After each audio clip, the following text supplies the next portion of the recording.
uma bagana de cigarro no chão, mas para sua surpresa, descobriu algo estranho. A grama parecia ter vida própria, rapidamente se afastando em todas as direções, e o homem mal podia acreditar no que via.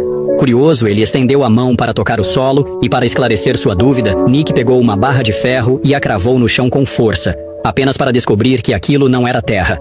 Era tudo feito de uma espécie de massa amarela. E ele chamou sua namorada e juntos começaram a cavar.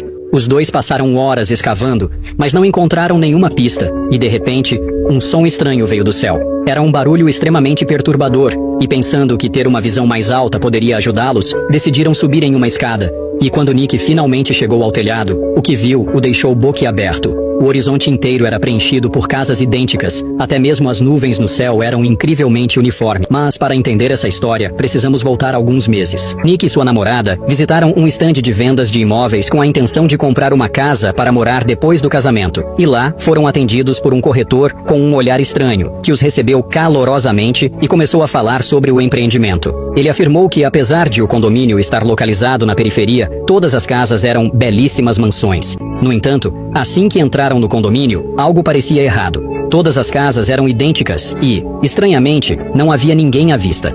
Logo, o corretor os levou até a casa número 9 e, decididos a aproveitar a oportunidade, começaram a explorar o interior. O corretor explicou que a casa já vinha completamente mobiliada, com eletrodomésticos inclusos, e tudo isso sem custo adicional. Em seguida, saíram para ver o jardim. Foi quando a mulher perguntou ao corretor por que não havia outros moradores por perto. Mas o homem simplesmente havia desaparecido. Confusos, saíram para procurar por ele, mas tanto ele quanto o carro já tinham sumido sem deixar rastro. Atordoados e desconfiados, perderam o interesse em continuar a visita e decidiram ir embora. Mas mal sabiam eles que um pesadelo terrível estava prestes a começar. A mulher dirigiu de acordo com o caminho pelo qual vieram, mas depois de um tempo, os dois perceberam que estavam perdidos. Nick achou que o problema era a namorada e decidiu dirigir ele mesmo. Mas o resultado foi o mesmo. Voltavam sempre para o mesmo lugar. Foi então que lembraram de usar o GPS, mas ficaram em choque ao perceber que seus celulares estavam sem sinal. E para piorar, quando a gasolina do carro finalmente acabou, o veículo parou exatamente em frente à casa número 9. Exaustos e sem alternativa, decidiram passar a noite na casa e descansar. Ao abrirem a geladeira, encontraram apenas uma garrafa de champanhe e alguns morangos, e decidiram comer o que havia ali, planejando sair ao amanhecer. Na manhã seguinte, Nick pegou uma escada no carro e subiu até o telhado para ter uma visão mais ampla do local. Mas ao chegar lá, entrou em completo desespero. A paisagem era composta por um mar infinito de casas idênticas, e percebendo que não podiam continuar ali, os dois decidiram caminhar em direção ao sol, na esperança de encontrar uma saída. Andaram o dia inteiro, até o sol começar a se pôr, mas ainda assim não conseguiram sair do local. Foi então que mulher escalou um muro e, para sua surpresa, viu uma luz no interior de uma casa, e pensando que alguém morava ali, ela entrou correndo, mas logo percebeu algo assustador. A comida que haviam deixado na noite anterior estava exatamente ali, no mesmo estado. Eles haviam voltado para a casa número 9. No entanto, dessa vez havia um novo elemento na entrada, uma caixa de papelão cheia de suprimentos e alimentos. Era como se estivessem sendo mantidos ali como cobaias. Isso fez Nick perder a paciência, que pegou um isqueiro e incendiou as cortinas da casa, deixando o fogo se espalhar. Ele esperava que, assim, os responsáveis aparecessem. Mas para seu desespero, a casa queimou completamente e ninguém apareceu para apagá-la. Exaustos e sem esperança, os dois passaram a noite sentados na calçada. Na manhã seguinte, a namorada acordou primeiro e notou que uma nova caixa de papelão havia aparecido. E quando a abriu, encontrou um bebê dentro, junto com um bilhete que dizia: "Criem essa criança e vocês terão sua liberdade." Antes que pudessem reagir, olharam para a casa número 9 e ficaram horrorizados. A mansão que havia sido reduzida a cinzas na noite anterior estava novamente de pé, mas as coisas só ficaram mais estranhas. O crescimento da criança era muito rápido, e em apenas 81 dias, o recém-nascido já parecia um garoto de 10 anos, e além disso, seu comportamento era extremamente bizarro. Ele repetia os gestos e falas deles como se estivesse os imitando. Quando anoitecia, o menino se escondia em cantos escuros, observando o casal com um olhar faminto e fixo, e se ficasse com fome ou irritado, soltava gritos que só cessavam quando suas necessidades eram atendidas. Nick estava cada vez mais determinado a fugir, e foi então que notou um detalhe importante.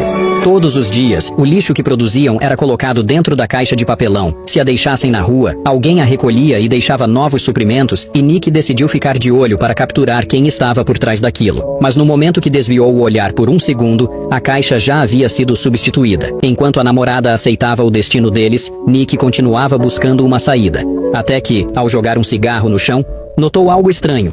A grama ao redor se afastava, como se estivesse viva. E então, voltou à cena do início.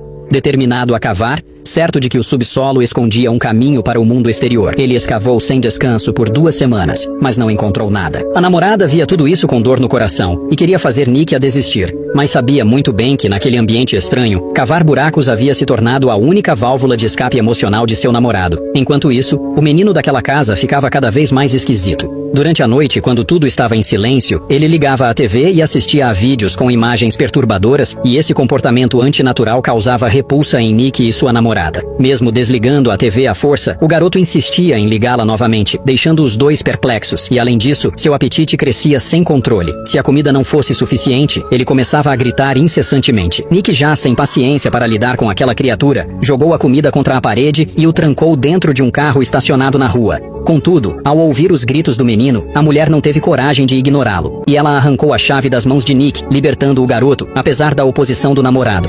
Esse ato criou uma tensão entre o casal e a relação começou a se desgastar. Enquanto isso, sua namorada assumiu sozinha a responsabilidade de cuidar do rapaz. Até que um dia, ao acordar, ela percebeu que o garoto havia sumido e procurou por toda a casa, mas não o encontrou. Confusa, saiu pelo bairro, gritando seu nome, sem obter resposta, e apenas ao entardecer o viu voltando para casa com um livro nas mãos. Quando achou que o momento era certo, pediu que ele imitasse a pessoa que lhe entregou o livro, e o garoto começou a atuar. A mulher ficou aterrorizada ao perceber que aquilo que criava parecia uma criatura milenar, não uma criança. O tempo passou rapidamente, e 81 dias depois, o menino já havia crescido e se tornado um homem robusto, e a mulher, como se fosse apenas uma babá, cuidava dele com dedicação, temendo que, caso ficasse insatisfeito, ele a devorasse, junto com Nick. E com Nick cada vez mais fraco, a responsabilidade de escapar recaiu sobre ela. Um dia, quando o homem saiu como de costume, ela o seguiu discretamente, mas ele desapareceu num piscar de olhos, como um fantasma. Enquanto isso, Nick finalmente encontrou algo em seu buraco. Ao olhar com atenção, viu um cadáver enterrado ali e, assustado, correu para contar à namorada, mas tão debilitado, desmaiou na beira da estrada antes de conseguir avisá-la, e ao retornar, ela encontrou Nick à beira da morte. No dia seguinte, a namorada, desesperada ao ver Nick em estado crítico, implorou para que o homem o ajudasse e, para sua surpresa, ele respondeu algo inesperado. Ela pensou que ele, enfim, havia se compadecido e deixaria Nick partir. Mas esperaram o dia inteiro, até que à noite, ele voltou carregando uma caixa e, achando que continha remédios, ela abriu ansiosamente e ficou horrorizada ao ver que, na verdade, era um saco para cadáveres. Dentro de casa, em meio ao seu desespero, o homem embalou Nick, arrastou seu corpo até o buraco e o jogou ali. Vendo isso, a namorada escondeu-se dentro do carro e, no dia seguinte, armou um ataque surpresa. O homem, ao ser atacado, reagiu de forma assustadora, levantando uma calçada inteira. A mulher tentou segurá-lo com a faca, mas, sem querer, acabou caindo em um espaço subterrâneo oculto, rolando para dentro de um aposento vermelho, onde viu um menino assistindo às mesmas imagens estranhas. E ao lado, uma mulher chorava em silêncio. E antes que conseguisse reagir, o chão se desfez sob seus pés. E ela despencou em outra casa, onde havia outro menino. Viajando entre esses espaços, ela viu inúmeras famílias presas na mesma situação que a sua. E após cair mais uma vez, ela retornou à casa número 9, exausta e aterrorizada. Sem forças, desabou no chão. Foi quando o homem, ileso, surgiu mais uma vez e a embalou e a arrastou para o buraco que Nick cavou com tanto esforço. Nunca imaginariam que aquele buraco seria seu próprio túmulo. O homem cobriu tudo com argila, e logo depois, a grama voltou ao normal, como se nada tivesse acontecido. No final, o homem abasteceu o carro de Nick e dirigiu até o escritório de vendas. Lá, o corretor, já moribundo, usou suas últimas forças para tirar seu crachá, dobrar-se até caber dentro de um armário e morrer. Assim, o homem assumiu seu lugar como o novo corretor do empreendimento. Logo depois, um novo casal entrou no local, e o ciclo recomeçou, e o filme termina aqui.